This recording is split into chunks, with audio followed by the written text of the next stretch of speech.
Welcome to the Fright Flicks review for The Walking Dead, Season 6, Episode 2. My name is Nate. I'm your reviewer tonight, and, I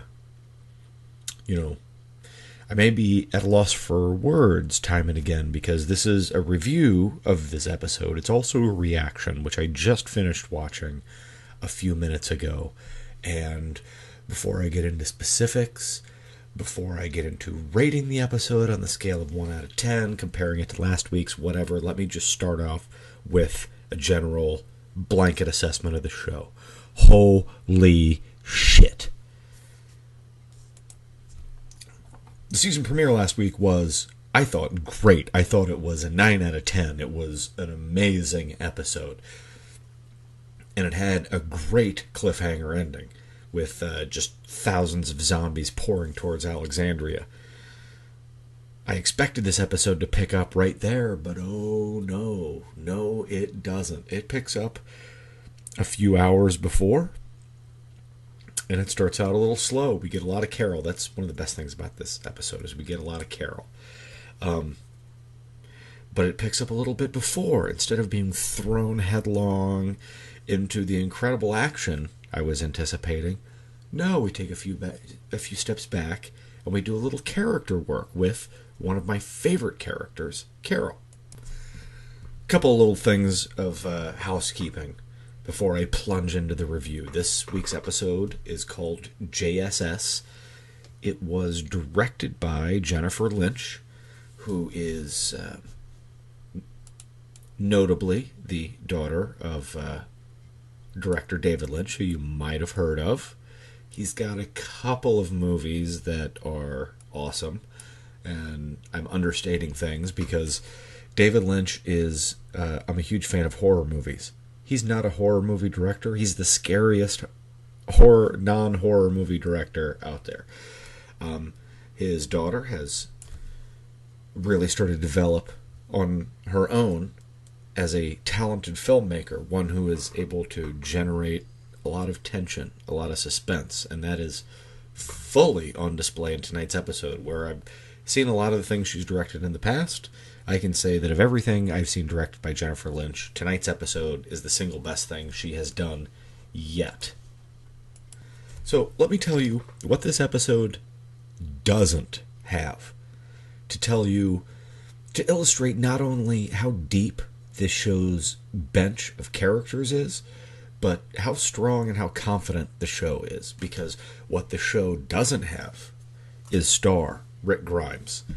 What this episode doesn't have is Daryl Dixon. It doesn't have Glenn. Michonne, not in the episode. Sasha, not in the episode. Abraham, not in the episode. Even new character Heath, who got some major screen time last week, he's not in the episode either. I was going to say that this episode starred the B Squad. Someone else suggested it. It starred the C Squad. Last week focused on all the greatest warriors from the group being sent out on this massive mission, leaving Alexandria somewhat exposed. And all those great characters that were focused on last week, virtually none of them appear in this week's episode at all, which is surprising in retrospect, because as the episode unfolded and as I watched it, it didn't matter at all. And if you were to tell me going in, oh, this episode, there's no Michonne, there's no Rick, there's no Daryl, I would have been like, really? Like a whole episode with like none of these great characters? Doesn't get in the way of the episode at all. In fact, it may be one of the contributing factors to this being such a great episode. So we're coming off like a huge cliffhanger from last week, and the episode starts back in time with Carl's crush. I think her name is Enid. Like how she came to Alexandria and her life out in the great zombie expanse. And it's an effective sequence that really does a lot more to set up the character than anything that's been done with her so far. Then we jump up to now meaning a few hours ago, before that horn went off that started drawing all the zombies. And It's a quiet episode, and it was driving me nuts for the first segment. Not that it was boring. We get some Carol, which is always great. We get some Maggie. Eugene is in there. Tara, Rosita, the mayor, Deanna. So, a lot of good characters. The priest finally seems like he's maybe growing a backbone. He goes to Carl Grimes, and asks to be trained in weaponry. So that's positive. Nothing was really happening though. I'm like, when is it gonna blow up? When is it gonna blow up? Are they gonna make us wait an entire week to find out what happens? Because this is a little slow. And then I stopped in the middle of the word because as I was saying that, the wolves attacked. The wolves, this back burner, slowly bubbling subplot that the group keeps bumping into. Well, now it explodes in massive violence. Suddenly, shockingly, Alexandria is raided by the wolves. This very primitive, extremely brutal and animalistic tribe, gang of other survivors. We still don't know what their deal is, but they come down on Alexandria like the fire of heaven, and it is ugly. People are being literally ripped to pieces, chopped, their arms and legs chopped off, their heads severed, stabbed to death in their own homes. It's nuts. And all of a sudden, this episode that I thought was like a little slow just explodes. They crank it up to 11 like in a heartbeat, and they keep it there for the entire remainder of the episode. The energy, the brutality, the violence, the action, it just explodes all over the screen, and it's fantastic. I mean, this is why I watch the show. This is why I love this show so much, because it's a drama most of the time. It goes at its own pace. I really like it. And then when you're not expecting it, it just blows up. And that is what this episode did. Now, we got a lot of good stuff, a lot of good character building stuff from several people. In particular, this was a great episode for Carl, standing up on his own 2 feet, protecting not only his baby sister, but attempting to protect a couple of his friends, even though maybe he shouldn't be trying to protect them so hard. He shows how brave he is and what a good kid he is. Good stuff with Maggie. Not enough with Maggie, but on the topic of Maggie, I'm going to get scolded if I don't bring this up. Last week, during the premiere, the wife says, "Oh, I think Maggie's pregnant. I'm calling it." And then tonight, during the episode, she's like, "Listen, I still think Maggie's pregnant based on what she just said. I'm calling it again." So I'm just putting it out there. She thinks Maggie's pregnant, and I'm going with her gut instinct on this one. We get a good showing from Aaron, the former scout for Alexandria, the one that brought the group in. Through his actions, not his words, Aaron has a really strong episode as well and makes me a lot more invested in his character. And I think I touched on this last week. Walking Dead is one of the few shows on television where I grow to trust and like characters, not based on their dialogue or their mannerisms, but what they do. Their actions, how they survive. It's fascinating to me, and this is what grows characters in The Walking Dead. Tonight, Aaron really grew a lot. He showed me a lot with his actions, so that's huge. But without a doubt, this was the Carol episode a lot of us have been waiting for a long time.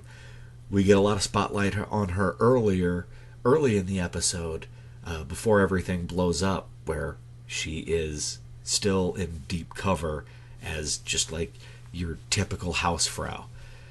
But then the wolves attack, and she has to drop that routine, and she goes into what I like to call Carol mode. And even knowing what she's capable of, I gotta say, this episode blew me away. What she did how far she went off. As everybody knows, I'm a huge Rick Grimes fan, and he's just like an enormous badass. Carol is every inch the badass of Rick Grimes, and she shows why in this episode. She hacks, slashes, shoots. In the words of Prop Joe, there are more bodies on Carol than a Chinese cemetery. I'd say she kills at least 10 or 12 of the wolves without breaking a sweat. Not only that, but she goes deep cover again. She kills one, steals his clothes, puts it on, and then starts running around dressed as one of the wolves, killing the other ones. It's fantastic. I love Carol so much, and a lot of us have really been waiting for her to break out because she's been playing it so low-key. This is what I love about her as a person on this show, is that she will do whatever it takes for the survival of the group. She will do whatever it takes to protect them. That doesn't necessarily always mean killing people. It could mean pretending to be a nice, diminutive little housewife that just likes to cook to gather intel. She'll do that for a long time. But then when it's time to throw down, just like Morgan predicted last week, she was ready to take charge. Also, we get a lot of good Morgan this week. Last week, late in the episode, Rick sent Morgan away. He's like, go back to Alexandria, I need you to check on everybody. So, with the timeline, how this connects to the last episode, Morgan shows up about halfway through to provide some much needed assistance to Carol, who's pretty much operating on her own. As Rick said last week, the Alexandrians are soft, they're weak, they're victims waiting to happen, and they pretty much all demonstrated that this week. No one really showed out that wasn't a part of the group. And Morgan really had to put his peacenik leanings to the test this week. The wolves were so brutal, just committing overkill for no good reason, just chopping people limb from limb. His moral code of not killing people was really put to the test, and he's strongly questioning whether or not Rick is right. Like, he has to become more primitive and become more violent and be able to kill in order to make it in this world. Okay, so a lot of great character stuff. Even with most of my favorite characters not even making an appearance this episode, this is still, character-wise, acting-wise, this is a strong episode. Something else I really liked about this episode was the timeline, the way it connected to last week. The season premiere was half flashback and half present, so, it was definitely fractured. At the very end of the episode, a horn goes off from Alexandria, which starts, pulling all the zombies towards it. Well, in this episode, that horn goes off about halfway through. It's hard to tell because, honestly, I blinked and the episode was over. It was so intense. It was so unrelenting. It felt like it was a 20-minute episode. It just flew past. I know it wasn't. I know it was a full-length episode. Last week's was a supersized episode, and it felt like it. This week's was a regular episode, but it was so tight. It was so tight that it felt even shorter. But the timing, the way it connected to last week's episode, it was, when this horn goes off, you're expecting Rick and the cavalry to show up within a few minutes. They don't show up at all, nor do any of the zombies. There are thousands of zombies bearing down on this township now. So much happens in this episode that when it cuts to black, when it goes to credits at the end, you realize, holy shit, last week's episode hasn't even caught up with these people yet. So much happened, it was so intense, and there's still thousands of zombies bearing down on them. So, once again, I mentioned this last week, but there are two major tests for any episode of an ongoing show. Is it entertaining and engaging on its own? Check. Yes, it is. Does it also compel me to not possibly be able to even think about missing next week's episode? Absolutely. It stood on its own, and it was also a gigantic hook for next week and the rest of the season. I loved the season premiere, and I thought this week's episode, JSS, was even better. And I'm cautiously optimistic that next week's episode should be just as intense as what we've seen so far. They've been just tightening the screws, and they're not letting up. And I was so excited about this season, and it is so far over-delivering. Now, what are we looking at going forward? Going into next week, okay, we still have thousands of zombies coming in. Hopefully, we're going to have all of our major characters reunited, because it's going to take everybody to defend the settlement. Are they going to be able to defend the settlement?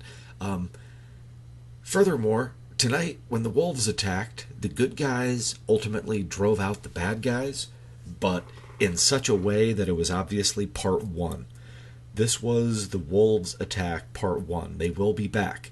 They hinted at their, I don't know if agenda is the right word, but they hinted at the mindset of the wolves and what they're all about. And I think it ties in very closely to the opening sequence with how Enid survived, which is out in the wild, like a wolf. You can band up with packs, but the wolves insinuated they were trying to free the Alexandrians from the cage in which they had imprisoned themselves. So the wolves are definitely not done for. They will be back. We also are dealing with the evolution of Morgan and his moral code. We're seeing where he goes, and of the priest and his moral code. Seth Gilliam, I've been highly critical of his character, the priest, but Father Gabriel, but his acting is spot on, and finally it seems like the priest is starting to evolve, and he wants to learn how to survive in this world. So we'll see where he goes. And then the third person in this triumvirate of character development is Deanna, the mayor, the person who is in charge of Alexandria, for whatever that means anymore. And with her, what's interesting is that she knew how to run this place. And then Rick shows up and he tells her what's going to happen, and she doesn't believe him. And everything that Rick said was going to happen has come to pass. She's a full-fledged member of the Ricktatorship now, and even if she continues to stay on as the leader of Alexandria, it's as a figurehead, and we could see it etched in her face that she knows now that she needs Rick and the group to survive. They all need them. So she won't be really calling any shots anymore. Not for a while. She is going to do as told, because she has had the shit scared out of her. And real quick, I wanted to touch on this character, Enid. She got a lot of spotlight this episode, and I'm not sure how much of it is anecdotal and how much of it is thematic. As I said, the episode starts with her out in the wild, seeing her parents die, and how she sort of survives and makes it to Alexandria. I really feel that this dovetails thematically with how the wolves live. Now, is it anecdotal? Is it just like, oh, parenthetical, look, these two things that are dissimilar mirror each other. This is how Enid survived, and then this is how the wolves survive. Or is it more thematic, which is she is one of the wolves, and it isn't just for illustration purposes. They're giving us the clues to say, listen, she is one of them.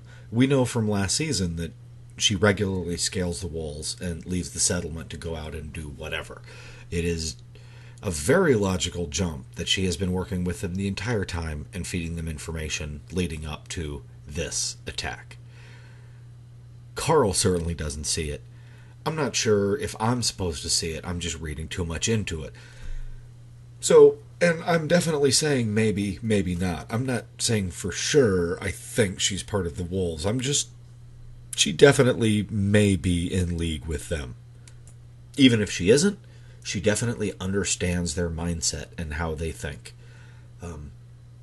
When everything went down, she was attempting to leave, to escape. She was just going to leave. She didn't really display any fear in the attack going on, the bloody, brutal attack going on all around her.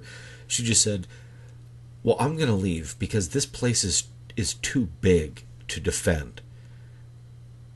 Which is right, and it is actually logical. I always approach The Walking Dead as a drama, and I never know what I'm going to expect. And this episode just showed in spades everything I love about the show. I never expect a brutal zombie fest. I never expect a ton of gore. I never expect bone grinding intensity or action. I like to see the ongoing drama of these characters and how they survive. Okay? Survivalist drama horror. But then with that approach, and watching it with that approach makes it so great because it allows me to be surprised when all of those things crop up. It's, as I said before, it is holy shit. When the wolves' attack went down, everything just went electric, and the entire rest of the episode was some of the best, most intense material that the show has ever done. Season premiere last week, I gave it a 9 out of 10. It was an amazing episode. This week was better. It was virtually perfect. I give this week's episode a 10 out of 10, and it's probably going to be in like my all-time top 5 Walking Dead episodes ever. It was that damn good. And the realist in me wants to say there's no way they can maintain this level of intensity for the next 6 weeks, the 8 episodes that constitute the first part of this season. But then again, a couple of weeks ago, I never would have predicted that the first 2 episodes of this season would have been this incredibly intense. I thought they would have started softer. They absolutely didn't. This continues to show and prove and be one of my favorite shows on TV, and this season is 2 for 2. 2 amazing episodes. If you're not watching this show, you are missing out. This is great stuff. And next week we're going to get some Rick Grimes. We're going to get some Michonne. We're going to get some Abraham. Hopefully we're going to get more Morgan. We're going to get more Carol. We're going to get some Daryl back in the mix. We're going to get some Glenn. There's so many amazing characters on this show. And most of them, even when they don't appear, the show doesn't even suffer for it. Oh, it's so good. I'm continue to be super psyched about how this season is unfolding. My name is Nate. Comment on this video, and I'll definitely respond to you because I love interacting with other fans of the show. You can also find me on Twitter and Facebook at Frightflix, FRIGHTFLICKS. I will be back 1 week from right now with the review of next week's episode, and I hope it is just as good as this week, and I hope you come back. Until then,